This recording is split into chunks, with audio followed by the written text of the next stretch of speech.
girl who died 6 months ago had been ordering takeaway for months, and she ordered at 4 a.m. every time. Every day, the delivery man would receive an order from a girl. There are all sorts of strange notes written on the order. As long as the delivery boy is handsome, she can have rice instead of vegetables. And the girl always wore a cartoon mask when she picked up her order. At first, Tony didn't care, but enjoyed the experience. But 2 days ago, the girl suddenly stopped ordering. Nearest she ordered again on Thursday, a few hours earlier than the previous daily habit. But the pickup order still got Tony. But this time the girl didn't leave a note. When Tony delivered the food, the girl was still wearing a face mask. But she didn't seem as cheerful as before, and there was some concern in her eyes. She pinched Tony's hand when she took the delivery. Then she quickly closed the door. This unusual situation attracted Tony's attention. He wanted to knock on the door to ask about the situation, but there was no response from the room. Soon, the noise of the knocking attracted the neighbor next door. He angrily blamed the delivery man for his behavior, but at the same time, the neighbor's words, however, turned Tony's concerns into doubts. He said no one lives here. Tony explains that he's been delivering to this house for 3 months, but the neighbor repeated that no one had lived here for a long time.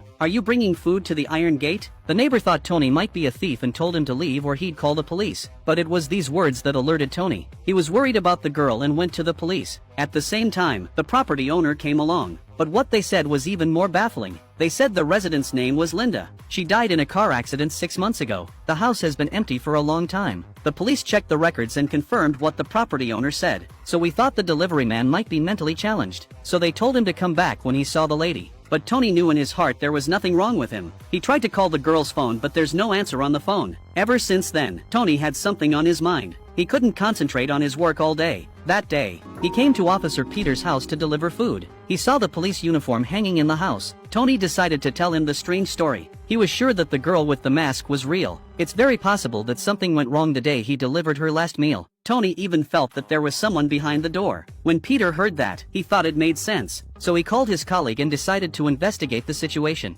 He opened the door and found no signs of prying, and the furniture in the house was covered with white cloth. No one had lived there for a long time, but there was a strange phenomenon. The fridge was cold. Kitchenware and some corners were clean. There's no dust at all, and the water in the pipes is clean. The same with the toilet. And they found a fresh hair follicle on the toilet floor. It's obvious. This house could have been occupied recently, but the layout of the house gives the impression that it's unoccupied. The policewoman Carla also found a computer and an internet connection. One thing she couldn't figure out. You said the girl had a car accident in May, but from May 13th, the network's usage history is blank. But 7 days later, the network was still in use, and the time period of use was similar to the previous one. She's been using the same websites and playing the same games. Did the girl come back to life?